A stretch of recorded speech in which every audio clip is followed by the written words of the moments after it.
Quincy Miller pinatalsik na ng San Miguel Beermen. At mukhang nakakatakot itong bagong SMB import na si Torren Jones. Tara't ating talakayin at kilalanin. Rain or shine, may gagawing matinding sakripisyo para dito kay Luis Villegas. So yan nga ang ating mga tatalakayin.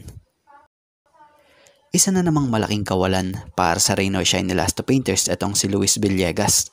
Dulot nga ng patuloy nitong iniindang injury sa kanyang tuhod. So tuluyan na nga pong nilinaw ni Coach Sheng Yao na itong big man nila na si Luis Villegas ay out na for the rest of the PBA Season 49 dahil isang possible solution na maaaring magawa rito batay sa nabanggit sa isang pahayag ni Coach Sheng, the suggestion of the doctor was to reconstruct nga raw. So magkakaroon nga raw ulit ito ng surgery na kung sa ay titingnan kung paano mapapabuti pa for the long term. Kasi nga raw, ang nangyayari nga raw kasi makakalaro siya tapos hindi na naman makakalaro parang for the long term. That's not the best option. Kaya naman, nag-decide na sila na mag-invest sila ng panahon or time dito kay Luis Villegas.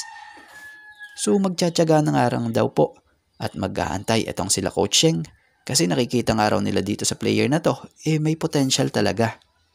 So para sa opinion natin totoo naman na may potential itong si Luis Villegas dahil sa oras na makarecover ito grabing impact pa din talaga sigurado sa Ross ang magagawa nito at pwedeng maitulong nito.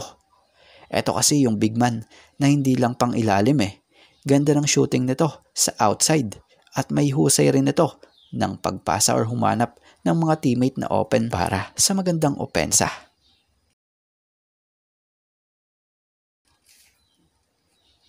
Eto na, naalarma na ang San Miguel Beermen.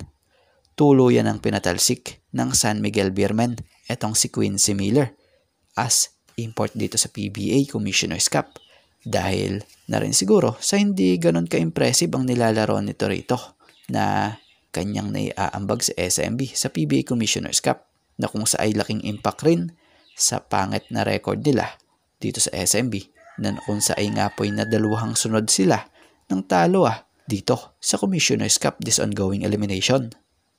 So batay sa report, dumating na nitong Lunes ng gabi etong si Torren Jones na siyang bagong import ng SMB. Si Torren Jones, para sa mga hindi nakakaalam fresh nga ito from a stint galing sa paglalaro sa Liga sa Mexico na isang top professional league doon. At batay sa ilang career history nito, ito'y produkto ng William Penn University na kung saay nakapaglaro rin sa Australia, Dominican Republic, United Kingdom, Saudi Arabia, Libya, at sa Chinese Taipei. So batay sa estilo ng laro nito, panay ilalim nga po ang galaw nito o laruan pagdating sa opensa. Bagamat may tira din sa perimeter, pero madalas pang post move nga ang ating mga nakikita batay sa mga nilaro niya. So yan, sa ngayon, eto nga lang po muna ang ating sports pasada and thank you for watching guys and God bless everyone.